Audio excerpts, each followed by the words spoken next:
shirweynaha ay qabsadeen xildhibaanada waxgaradka salaadiinta beelweynta Subeer Awal ee ay ka go'do talada beesha Subeer Awal ayaa waxa ka soo baxay qodob aad u muhiim ah qodobadaasi ayaynu falanqeyn doonaa dul istaagi doonaaye bal hadalkii buulmadow ee foosha xuma iyo qaar ka mid ah qodobadiya marka hore iga dhageyso walada Subeer Awal haddaanu sheegan lahayn way ku saaqideen siyaasadii shirku waxa uu si weyn u cambaaraynaya kana digaya bartilmaameedka lagu hayo shaqaalaha weynaha Subeer Awal si toos ah iyo si dadbanba waxaanaanu su'aal weydiinaynaa madaxweynaha Jamhuuriyadda Soomaaliland ma siyaasadaada ay tahay qaramaynta ciidamada madaniga wuxuuna adkeynayaa ilaalinta isku dheelitirka ciidamada qaranka waxaanan uga digaynaa in ciidamada qaranku waad aragtaa qodobadaasi iyo hadalkii buurmadow ka horeeyay baan doonaa inaan yara dulsano qodobadu maaha waan ku soo koobay inta laakiin waxa weey ilaa 5 qodob oo aad muhiim marka laga reebo midnimada Soomaaliland iyo adkeynta state marka laga tago dhowr qodob oo yaa muhiim mid waxa kamid ah gobolnimada Gabiley shaqaalaha faragelinta lagu hayo dhaqanka iyo faragelinta lagu hayo iyo ciidamada madaniga ah ee laga sadbursaday beesha Subeer Awal oo ilaa imika waxba loo diiwaan gelin iyo hadalkan ugu dambaysiinaya ee buurmadow ee foosha xun uu yiro isaguna mid ka oran doono qodobka ugu dambeeya okay aan ku bilaabay qodobadan waxa kamid aha horta gobolnimada aan ka bilaabo Gabiley madaxweynaha Jamhuuriyadda Soomaaliland ee hadda haysta Cabdiraxmaan Cirre xilligii uu musabbixisay waa kii intuu u tagay reer Gabiley yiri hadad codka isiisaan ballan waxaan ku qaadayaa aniguna inaan gobolnimadeeda siinay gobolnimadeena musabbixi ba hortaagan musabbixi markii qalinka qaato wuxuu aniga waa iga sii days wasaaradda arrimaha gudaha uu ka saaray madaxweynuhu sii daayay baarlamaanka iyaga ugu badan buuro maanta xisbiga wadaniga baarlamaanka ugu badan iyo xisaabta mucaaridka haydin ogolaadaan jiq bay ku noqotay laakiin akhiran markii dambe ee la wada hadlay kaambeynka uu ku jira Cabdiraxmaan Cirre wuxuu sheegay reer Gabiley in gobolnimadooda 100 cisho ugu horeeya uu miiska saari doono 100 cisho way dhamaadeen 4 bilood baan si cagacagaynana talaabo kama qaadin Gabileyna qalinka uma qaadin bale hadaba maxaa ku sii xigtay qodobka kale ahaa faragelinta shaqaalaha iyo beelweynta Subeer Awal oo gacan fool xun lagu hayo waxa la yiri hadaba waxaynu ognahay in ciidamadii sida foosh xun looga saaray dilalkii saraakiisha marka laga tago waxa soo dhan waxaynu arkaynay sirdoonkii aynu arkaynay banaanka la soo dhigay waxaynu arkaynay waxa soo dhan waxaynu arkaynaa shaqaalaha wasaaradaha oo dhan oo ay ugu dambeysay agaasimihii dhakhtarka weyn oo maalintii dhaweytii ka dhacday adugeyd waxaynu arkaynay agaasimo waxeedyadii wasaaradda la yiraahdo madaxtooyada waxaynu arkaynay sida foosh xun looga joojiyay inuu baxle ama codka u baxayna ka la yiraahdo leeydi wariya reerkana taaye ka joog waxyaabaha soo dhan marka laga tago shaqaaleysiinta iyo shaqaalaha faragelin aad u fool xun baa lagu hay khaasatan waliba afka laga dhowrtay ninka la yiraahdo Khadar baa barnaamijka halka wasiirka madaxtooyada uu qaabilsan yahay wasiirka burburinta iyo baabi'inta beesha Subeer Awal ee la yiraahdo Master Khadar weey oo Cirre u magacaabay okay qodobka kale waxa weeyay bahda dhaqanka bay weydiiyeen faragelinta madaxweyne miyaad kula socotaa okay buurmadow iyo waxan iyo noo dambeyn doona laakiin faragelinta lagu hayo deehaayo uu kula socdaayo waxaan idin xasuusinayaa in uu geesh hore ugu ballan qaaday inuu arintan geynayo arrintan waxay ka timid madaxtooyada oo ninka la yiraahdo Cabdulla Sandeer wasiirka arrimaha gudaha Jamhuuriyadda Soomaaliland ninka kale ee haysta wasiirka duulista iyo hawada ee hay'adaasi haysta sida oo kale ninka oo isna ah nin habara wala Saacad Muuse Cabdulla Saacada ninka kale isna la yiraahdo taliyaha booliiska Cabdi Dheere iyo Deer iyo wasiirka arrimaha gudaha intaas ayuu taladii la isla soo qaatay Khadar baa la isku tagay Suldaan Xasan baa hogaamiyay hawshii waxa la isku tagay madaxtooyada waxa la yiraahdo loo furo iyadoo wasaaradda arrimaha gudaha marka hore joojisay in wax caleema saara aan la sameyn doonin ayaa si loogu burburiyo saldanada Subeer Awal suldaan walba in suldaan la barbar dhigo caaqil walba caaqil la barbar dhigo dhammaan cuqaashiyo salaadiinta dhammaantood la yiraahdo xisbiga kulmiye ay taageeraan gabi ahaan bay laga joojiyo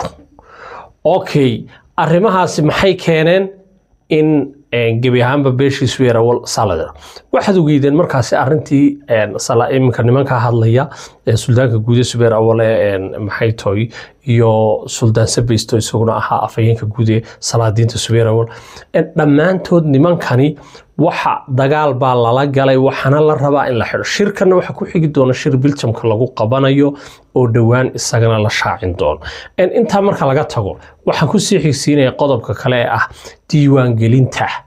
diiwaangelinta kolkii hore beesha Subeer Awal waxaanay kama yahayn serious halka ay beelaha kale aad isu diiwaangeliyeen diiwaangelin kuma geed sidoo oo kale deegaanadan ay degan yihiin beesha Subeer Awal ugu badan xildhibaanku 20,000 oo cod buu xildhibaanka baarlamaanka ku fadhiya halka uu xildhibaanka gobolka Sanaag ama Sool uu ku fadhiyo 1500 taasi waxay adkeynaysaa maadaama goboladan yihiin gobol cidhiidhiya aadna u tiro badan xildhibaanaduna ay adagtayna soo baxaan haddii waliba diiwaangelin ahaan lagu sii darana in saamiga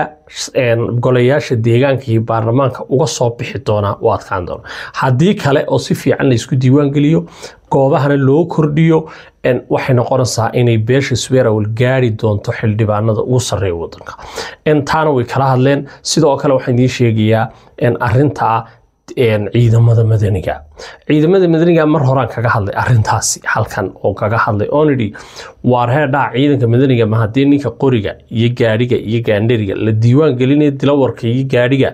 ninka ridaha waa sideed hadii kala aad 3,000 ciidanka madaniga hadii laga diiwaan geliyo habar jeclo 3,000 oo garxaj loo diiwaan geliyo 3,000 habar awal 3,000 arab 3,000 reerka la yiraahdo Samaroon ama looga badiyaba sida waa inuu miisaanku noqdo okay laakiin intuu buurmado barta soo istaagay baa waxa uu yiri ilmaade rayaalow ciidan ka badan ciidankii qarankan ayaan dugul yani ciidankii qaranku yasayaalo ciidan ka badan baan ayaan diiwaan gelintii dhiibay markii horena waa ki diiday boqor buurmado okay boqor buurmado tiisa waan ka soo hadli doonaa haddaba ciidamada madaniga haddii ay inta loo diiwaan geliyay in laga qori waayo beesha Subeer Awal waxay ku noqonayaan minority ciidamada minority bay ku noqonayaan waxay noqonaysaa in laga bato waxay noqonaysaa dad deegaanadoodii joogo ciidankii qaranka oo jooga in dhammaantood ay isku bedesho dabadeedna ay noqoto bilaa ciidan beesha Subeer Awal noqoto haddii markaasi Subeer Awal inta in leeg iyagana loo diiwaan gelin waayo 10,000 haddii habar jecel loo diiwaan geliyay 10,000 garxajis 10,000 Subeer Awal laga soo qori waayo berbere iyo maxaa la yiraahdaa saaxil iyo maroodi jeex iyo Gabiley taasi ma ahaanaso wax socon doona arab way joogan af joogana looma adeegin laakiin waa in iyagana inta in leeg loo diiwaan geliyo sidoo kale beesha Samaroon waa in inta leeg loo diiwaan geliyo arrintu markay halka maraysa hadaba waxaan u geli doonaa qodobka ugu dambeeya ah boqor buurmado hadalkiisa wad maqlaseen inuu leeyahay way ku saaqideen Subeer Awal erigaas uu isticmaalay way ku saaqideen okay boqor buurmado horta jeegaan wala jeegaantana waxay ahayd gacan iyo gacan oo markii hore hadaad siilaayo oo habar jeclo intaasoo sanadood bay gaari weyday kursiga 2000 waxay ahayd 93 ciyaal markii axdi qarmeedkii laga yimid waxay in 95 habar jeclo qabsato maadaama garxajis iyo habar awalba ay toodi qaateen in ciyaal ba ka jiray ilaa 97kii sidii uu socday markii daban xisbiga ku sameeyay iyagoo gaari waayay oo siilaanya dhacay uu dhaqaaqi waayay oo si kasta yiri bay u yimaadeen habar awal jeegaan bay la noqdeen kursigii baan saarnay isla in yar kadibna Muuse Biixi baa yimid iyaguna way saareen gacan iyo gacan ba hagbadii la kala qaatay horta cadal la idin kuma qabo xisbiga kulmiyana cidii soo saartay baa ka talin doonta taala leheega kulmiye u taala boqorka waxaanu leenahay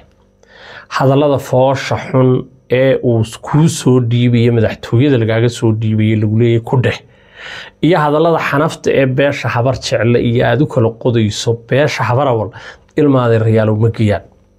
Subeer Awal iyo habar jecel waa dad walaala ah